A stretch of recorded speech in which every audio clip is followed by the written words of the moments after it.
Brexit, obviously, voters here voted in significant numbers for it. But bringing the two parties together, perhaps that can get a deal that can actually make this happen, which so far we haven't had. I think the problem is the nature of that deal. When you look at Theresa May's withdrawal agreement, all 585 pages of it, there's an awful lot of that already that doesn't respect the result of the referendum in the first place. So when we're looking at watering that down still further, and it's a deal that ties the UK in for a very, very long time, if not forever, and that kind of thing, it simply leaves us in a situation where people voted to leave. People then confirmed that when it came to the general election in 2017. 85% of people voted for parties with manifestos that said they were going to respect the result of that referendum. And actually now what we're seeing is Theresa May and Jeremy Corbyn effectively conspiring to a situation where we don't get what either party was promising in the manifesto. It's an admission of reality, isn't it, which is that the Commons has tried and tried. She's tried to get her deal through. There have other attempts. There isn't a majority for no deal, which I suspect is what you might prefer. You know, North East voters, the priority is to get out. Yeah. Get out, and then you can have other arguments about what sort of relationship you have.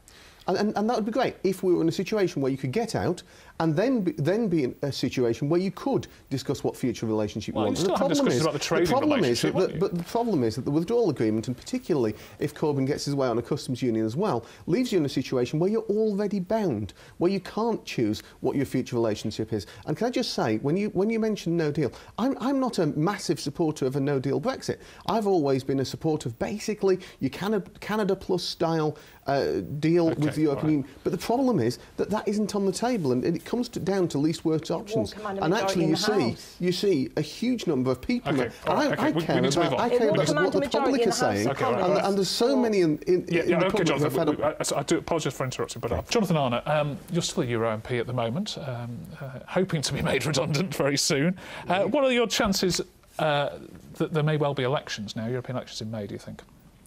I think it is looking more and more likely that that will be the case. I think just simply the way that Parliament has locked itself into this permanent stalemate is making it likely and likelier that there will be that delay. Next question then. Nigel Farage has got this new Brexit party. Would you stand as a candidate for them? I'm certainly not planning to stand as a candidate for anyone in those elections. I probably would vote for them, though. Emma Lord, what are you afraid of? I'll tell you exactly what I'm afraid of. What I'm afraid of is that we end up with a situation where we're given a vote on a watered-down version of May's deal that is Brexit in name only, and then the alternative from that is no Brexit at all. So we're given a referendum in which Brexit, genuine Brexit, isn't even on the ballot paper. That's what I'm afraid of. When I got my polling card through, the first thing I thought was, is there an independent candidate in my area? Because I really do not want to vote for this failed political system at the moment. And I expect that independent candidates across this region are going to do very, very well indeed, because people are going to say, a plague on all your houses.